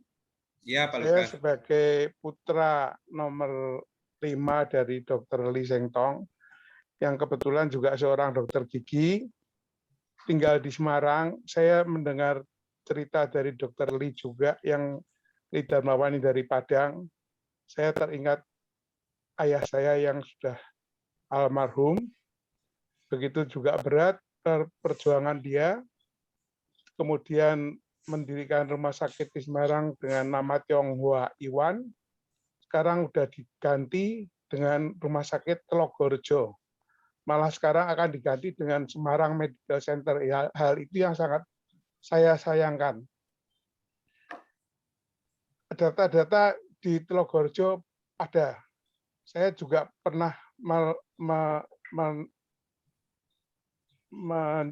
berjalan ke Rumah Sakit Soe di Timor, itu ada nama beliau di sana sebagai pendiri rumah sakit pertama tahun 1942. Bukan suatu rumah sakit ya. Beliau bercita-cita untuk membenahi semua daerah Timor Tengah Selatan. Sekeluarga dibawa, Pak, sampai di sana sehingga kakak saya meninggal karena kena malaria. Kuburannya juga masih ada di sana. Saya kemudian ke sana, saya melihat bahwa sekarang rumah sakit itu menjadi suatu rumah sakit yang besar, menjadi rumah sakit RSUD di Timor Soe, Timor Tengah Selatan. Data-data dari mereka itu lengkap, saya sendiri sampai heran. Mereka me-appreciate untuk hal ini. Mudah-mudahan dengan adanya hubungan ini, saya mohon pada Pak Asmi untuk membantu menghidupkan kembali sejarah daripada Rumah Sakit Tionghoa Iwan yang merupakan salah satu rencana daripada ayah saya untuk mendirikan. Beliau sampai meninggal tetap bekerja di rumah sakit tersebut. Luar Juga biasa. mendirikan sekolah perawat yang sekarang juga menjadi suatu sekolah stikes, tapi sudah dikuasai oleh yayasan-yayasan. Oke, Pak Lukas, terima kasih sharingnya. Nanti bisa hubungan langsung dengan Bang Asmi ya. Kita Ya, bisa iya, gali. terima kasih, saya sudah bisa kontak ini, saya senang sekali. Ya, makasih Pak, sehat-sehat ya. Sama-sama, Pak. Salam hormat Amin. untuk Bapaknya, luar biasa sekali. Ya, mungkin Dokter Lee sudah bisa tersambung.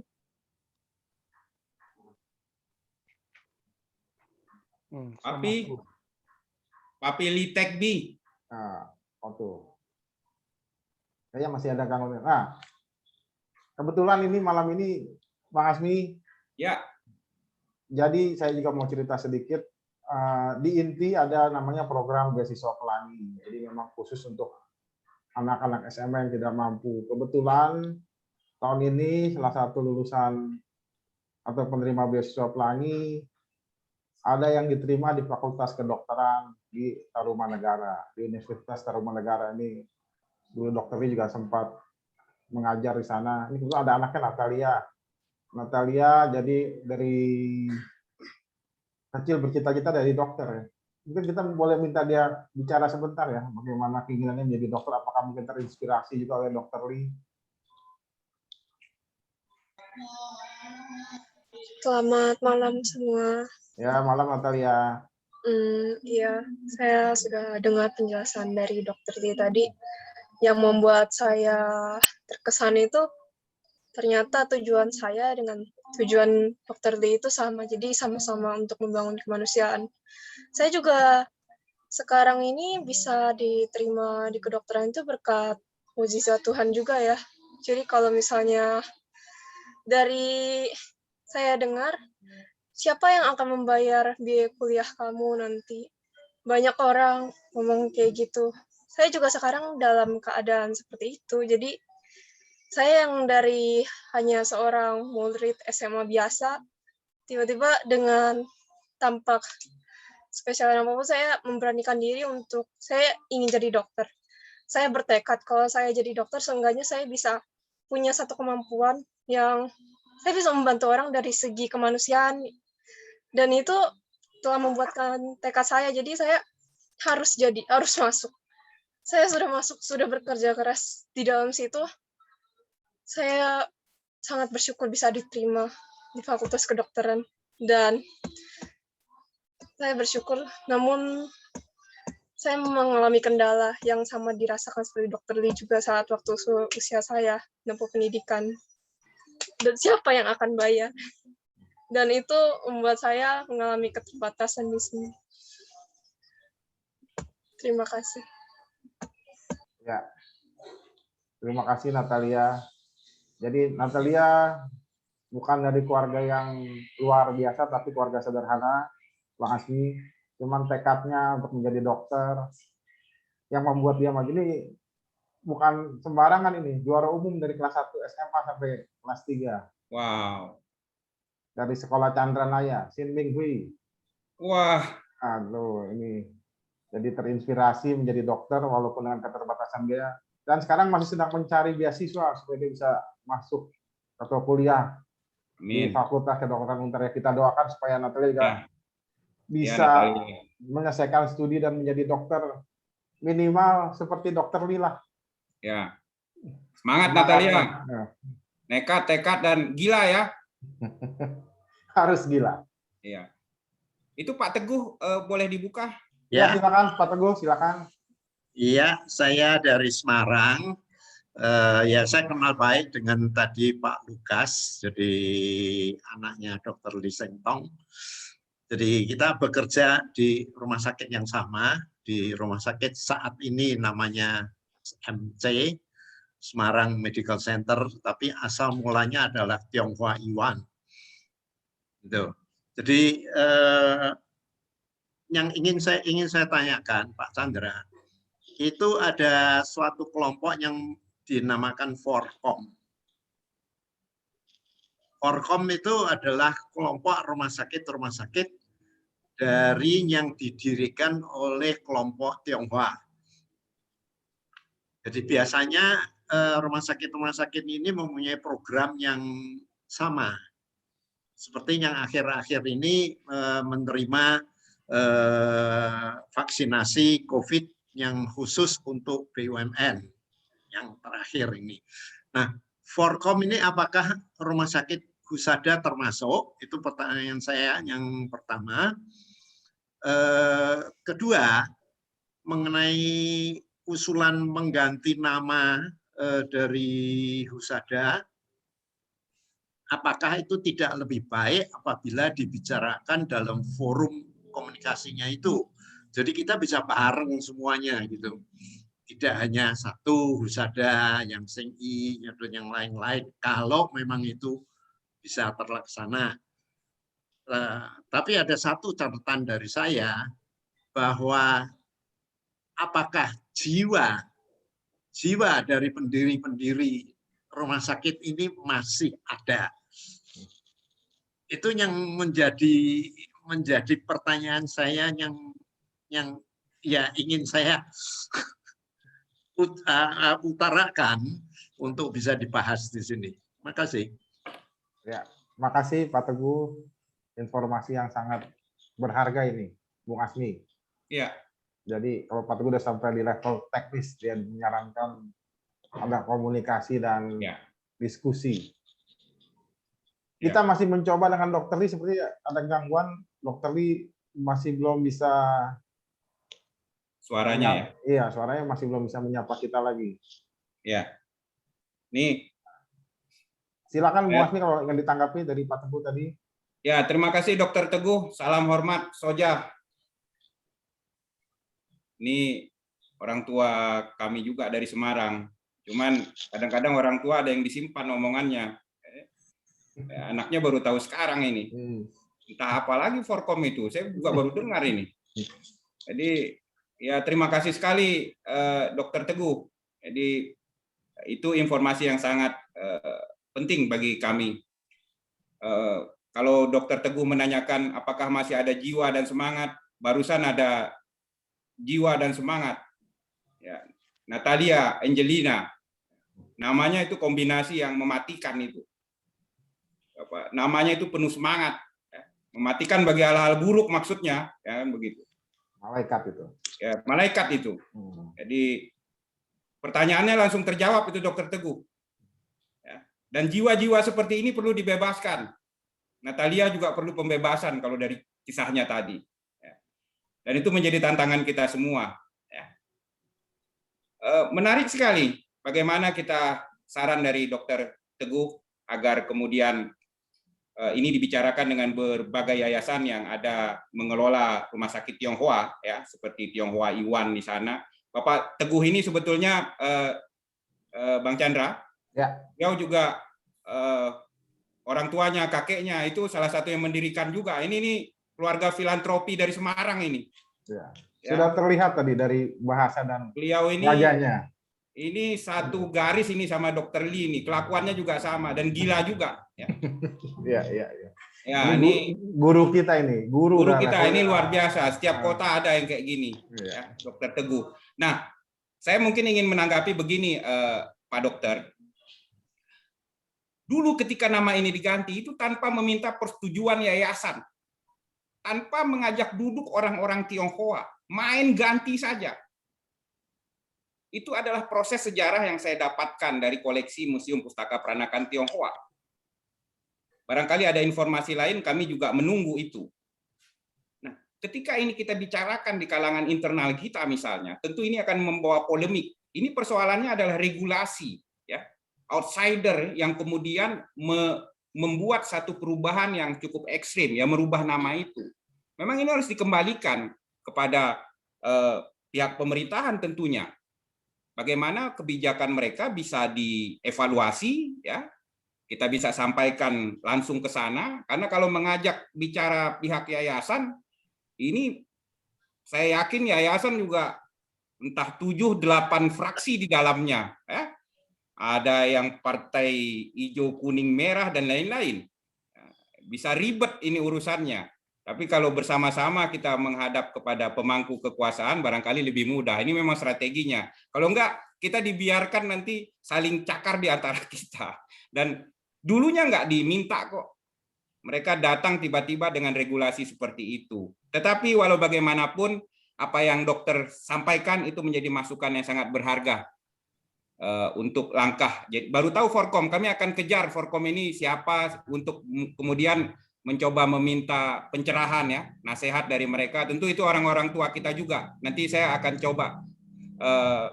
Saya juga harus bertanya-tanya lagi nanti nih. Siapa tahu ada yang mengenal itu dan apakah kemudian yang Seng-I masuk bagian dari Forkom ini. Terima kasih sekali informasi yang sangat berharga ini, Dokter Teguh. Salam sama Kak Inge. Ya, saya sampaikan. Ingin saya sampaikan juga ke Pak Chandra lagi. Jadi kebanyakan para pengurus yayasan yang di Forkom ini itu juga pengurus di INTI. Oke. Wah, Luar biasa ini. Nanti ada di sini ada. Mungkin justru saya kira lewat sana supaya jiwa ini tuh kembali muda lagi. Siap. Ini benar-benar guru kita ini. hati kau Bang Chandra. Siap, ampun. Oke. Terima kasih Dokter Teguh. Terima kasih. Ini Dokter Lee sepertinya masih ada kesulitan teknis ini. Kita tunggu. Ya, kita buka lagi. Bapak Ibu ingin menyampaikan pertanyaan atau dukungan atau apapun itu, mungkin sekitar 1-2 orang lagi. Setelah itu kita mungkin bisa tutup acara. Mungkin dokternya juga ingin istirahat karena ini malam minggu, waktunya kumpul dengan cucu. Atau ini jadwalnya beliau, dokter ini kumpul dengan cucu di rumah, ini kita mengganggu justru malam ini. Ya silakan Bapak Ibu yang ingin memberikan pertanyaan, dukungan apapun. Saya buka untuk 2 orang lagi. Chan, Tapi akhirnya. tadi ada pertanyaan, apakah yang Seng-I atau Rumah Sakit Husada tergabung di dalam Forkom? Forkom itu adalah singkatan dari Forum Komunikasi. Ada banyak rumah sakit yang didirikan oleh orang Tionghoa di dalamnya. Antara lain Telogorojo, Rumah Sakit yang Seng-I atau Husada. Memang Husada ada di dalam Forkom. Dan kepanjangan dari Forkom itu adalah Forum Komunikasi.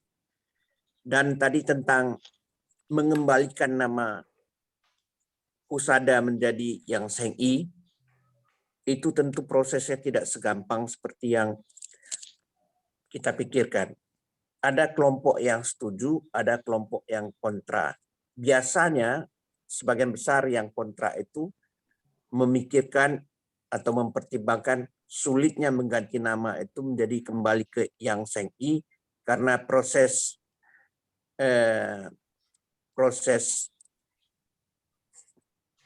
Administrasi manajemen. Administrasi teknisnya lah yang sangat sulit ya. Namun jiwanya kalau saya menurut pandangan saya adalah dulu nama yang Seng-I itu diganti menjadi Husada tanpa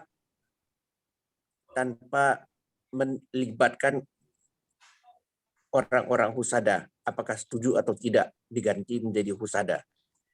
Itu satu. Kedua, ada di tahun 1975 itu ada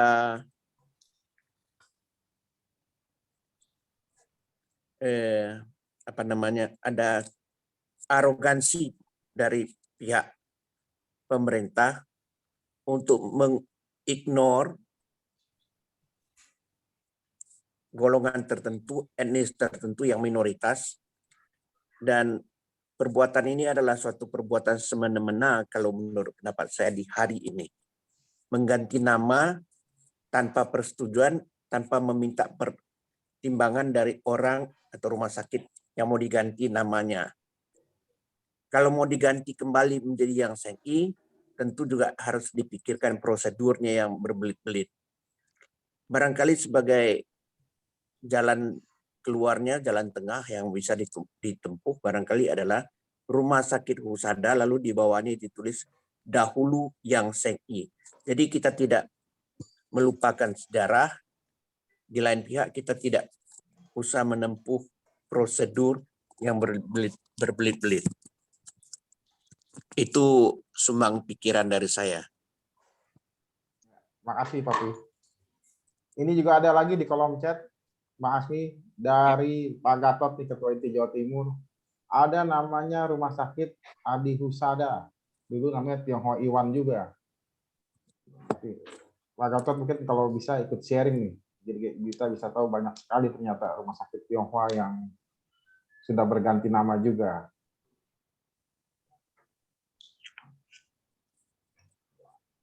Pak Gatot, sebentar saya unmute ya, mungkin bisa cerita juga. Kita dapat sekali banyak data malam ini, Pak Asmi. Ya. Ini ya, bisa digali nanti lebih dalam. Pak Gatot, silakan. Oke. Ya.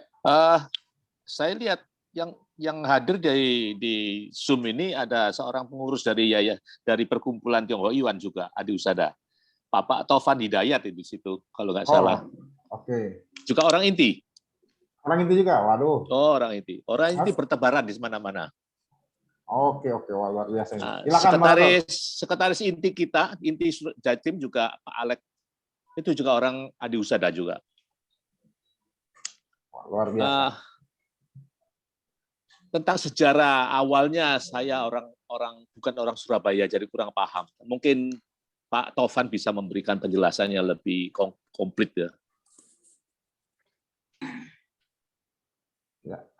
Pak Taufan silakan angkat tangan atau gimana? Ini atau Bang Asmi, kita mungkin nanti bikin seri juga boleh nih tentang rumah sakit Tionghoa. Kayaknya menarik sekali nih, hampir setiap daerah ada. Banget, betul tuh. Asmi. Ketua kita Pak Gatot itu udah tadi siapa meminta Pak Topan ya? Pak Topan bisa ngomong ya? Taufan Hidayat. Taufan Hidayat.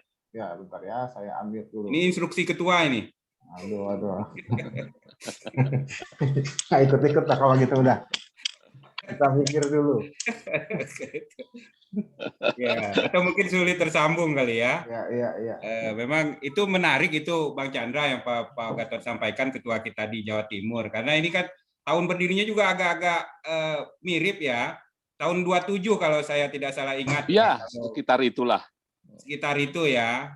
Tionghoa Iwan juga. Nah, jadi memang itu semangatnya, kalau yang saya tahu itu semangat dari Dr. Kwa Chuan Siu juga mengobati ibu dan anak. Jadi itu memang merambah ke seluruh daerah. Jadi bagaimana kemudian gerakan orang-orang Tionghoa di Jakarta dalam mengobati orang miskin yang terabaikan terutama oleh penjajah Hindia Belanda. Ini orang-orang Tionghoa di berbagai kota mendirikan rumah sakit yang sama, dan kelihatannya ini lekat sekali dengan cerita Husada atau Yang Seng-I ini, ya. Mungkin perubahan namanya juga mirip-mirip. Kita nggak tahu tanggal berapa itu dirubah. Tahun 1975 Pak Gatot ya? Iya, sekitar 75. Itu saya dapat dari majalah Tempo 13 Mei 1950 sumbernya. Nah, ya. Luar biasa. Ini benar, yang punya museum berarti benar ini. Iya. Jadi baca semua berarti itu di museum. Siap Ketua Pak Gatot. Ya mungkin nanti kita jadwalkan ya Bang Asmi ya, kita bahas satu-satu, menarik sekali nih tentang rumah sakit ini. Siap perintah Sekjen. Jadi jangan hanya Yang Seng-I di Jakarta, tapi di beberapa kota besar di Indonesia ternyata ada gerakan-gerakan seperti ini.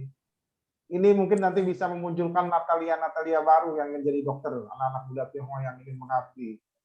Ya, amin. Natalia, semangat Natalia. Semangat Natalia. Oke, mungkin ya, terima kasih Pak Amin. Ya. Dokter Lee juga dulu jadi dosen di Fakultas Kedokteran Untar. Nanti bisa sowan dulu ke Papi ke Dokter Lee. Ya, Papi, Bang Asmi, mungkin kita sudah di penghujung acara ini. Jangan sampai kita terlalu malam mengganggu acara Dokter Lee bersama cucu di malam minggu ini. Iya. Sekali. Ya, mungkin ada penutup dari Dokter Lee atau Bang Asmi, silakan. Papi aja. Oh iya, Papi, mohon maaf tadi lupa. Tadi saya tanya bagaimana nasib Bahenol setelah terbakar, apakah dia karam, nasibnya akan tetap dibiarkan begitu atau ada rencana ditarik ke Jakarta atau apa? Tadi kita masih menunggu itu. Papi juga masih menunggu informasi lanjutan. Karena ketika ABK dipungut dari laut, mereka tidak bisa bercerita panjang, lebih banyak daripada apa yang mereka alami saat kapal itu terbakar, lalu mereka menyelamatkan diri dengan terjun ke laut, lalu dipungut dari laut oleh sebuah kapal Roro. Kita harus menunggu hari-hari berikut ini untuk mengetahui apakah kapal itu tenggelam seluruhnya atau masih bisa kelihatan. Papi pribadi ingin seandainya kapal itu toh tenggelam dan masih bisa ditarik ke Jakarta, Papi berusaha untuk menariknya ke Jakarta untuk dijadikan semacam museum, agar monumen, ya sebagai sebuah monumen, agar orang melihat dan belajar bahwa ada tekad yang nekat dan ada unsur gilanya bisa menjadikan sebuah kapal tua dari kayu yang begitu kecilnya menjadi sebuah rumah sakit. Monumen ini hendaknya bisa dilihat dan menjadi pelajaran bagi generasi muda bahwa ketika kita menghadapi suatu kesulitan, kita jangan goyah tekadnya. Kita bisa. Ini Papi barusan tadi juga menganalogikannya, ketika kita merdeka, merebut kemerdekaan dari penjajah kita tidak punya apa-apa. Kita hanya punya bambu runcing melawan bedil orang Belanda, tentara Belanda. Tapi kita berhasil merebut kemerdekaan kita. Ini Papi menganalogikan rumah sakit apung kita yang barusan mengalami musibah ini adalah sebuah alat untuk menyelesaikan visi kita. Memang kapal ini kecil, memang terbuat dari kayu yang lemah, apalagi usianya sudah tua. Tapi untuk memfungsikannya menjadi sebuah rumah sakit dengan tekad yang nekat, toh bisa, karena kita tahu untuk apa kita melakukan semua ini. Ini adalah pelajaran bagi generasi muda. Oleh karena itu, kalau bisa dan masih memungkinkan, Papi ingin seandainya Bahenol itu masih bisa ditarik ke Jakarta, ingin Papi tarik ke Jakarta untuk dijadikan monumen sebagai bukti bahwa tekad yang nekat ditambah dengan sedikit unsur gila, hampir segalanya yang kita cita-citakan bisa kita capai. Itu, Chan. Amin, Papi. Ya. Ya. Memang. Silakan, Kang Asmi. Ya.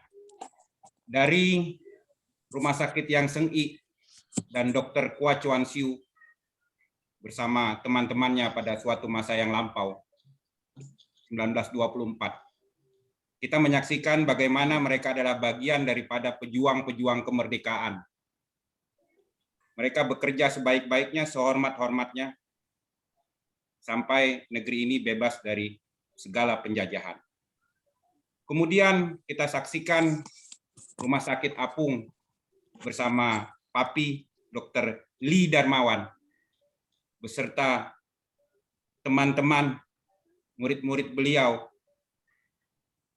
sebetulnya merekalah penjaga kedaulatan yang sesungguhnya. Mereka menjaga kedaulatan dengan cara merangkul, mengasihi, memeluk, bukan malah membenci atau memukul. Apa yang beliau lakukan adalah warisan terbesar, wasiat yang harus kita lakukan. Dan satu kemewahan, kita masih bisa melakukan bersama beliau hari ini. Semoga kapal kembali bisa mengunjungi pasien-pasien di seluruh tanah air. Papi, Dr. Lee, bersama-sama kita menjaga kedaulatan bangsa dan negara kita. Demikian dari saya. Terima kasih. Terima Merdeka. kasih. Merdeka. Merdeka. Ya, terima kasih sekali lagi yang saya hormati juga Papi Dr. Lee yang memang sangat sering bercerita tentang perjuangannya. Saya juga sering ikut pelayanan medis Dr. Lee. Hari ini kami semua mungkin ikut mendoakan semoga bisa tetap semangat bangkit lagi. Karam 1 tumbuh 1000. Yes. Ya, Bapak Ibu selamat malam. Terima kasih. Foto dulu. Foto bersama. Foto Jen. Teman. Untuk koleksi museum. Oke, sebentar. Saya harus foto begitu sebentar ya. Sebentar. Ya, Dokter Natalia Angelina nih. Iya, oh, sebentar nih. Laptopnya mesti di setel dulu nih, sebentar. Oh, setel ya. Atau ada yang bisa bantu foto? Siapa yang bisa bantu? Saya enggak. Oke, Papi sebentar. ada enggak di dalamnya? Ada. Ada. Kelihatan. Tapi tidak bisa lihat kalian. Ada, cuman gambarnya terbalik, Papi. Terbalik gimana? Mesti Kepala di ke bawah. miring. Papi punya gambarnya vertikal. Bukan Oh, begini. Nah, ini bagaimana sekarang? Sudah oke. Oke ya, kita foto dulu yang pertama. 1, 2, 3. Yang berikutnya, sebentar.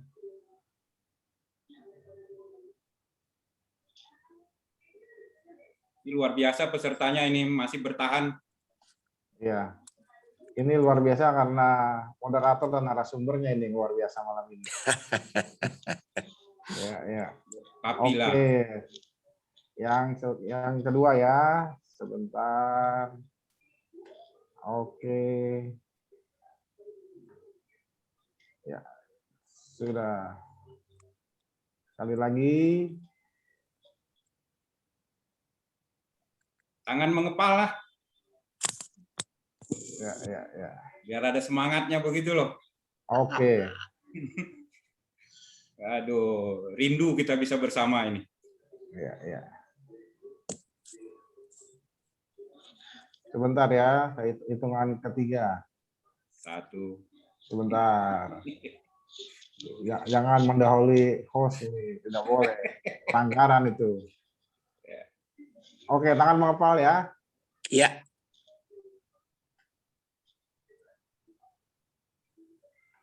Oke, terima kasih Bapak Ibu. Sekali lagi, selamat malam. Terima kasih sudah bergabung di seri awal Zoom webinar inti menyambut HUT Kemerdekaan RI yang ke-76. Sepertinya nanti kita akan lanjut lagi dari seri berikutnya mengangkat rumah sakit Tionghoa ya, Bung Asmi ya. Siap. Ya. Siap, Bapak Ketua. Ibu. Ya, Bapak Ibu, terima kasih. Mohon maaf jika ada kesalahan. Sebagai penutup, saya ingin menyampaikan hari ini kita tidak hanya menyaksikan kisah heroik dari Dr. Kwa dengan Yang Seng dan Dr. Lee dengan rumah sakit apungnya, tapi kita juga melihat satu kisah heroik dari seorang Asmi Abu Bakar, orang non-Tionghoa Muslim dari Aceh, tapi menghidupkan kembali kisah-kisah heroik Tionghoa di masa kini yang juga membuka mata kita juga untuk generasi muda di masa yang datang. Sekali lagi, Soja, Bang Asmi, semoga tetap jaya. Merdeka. Merdeka. Ya.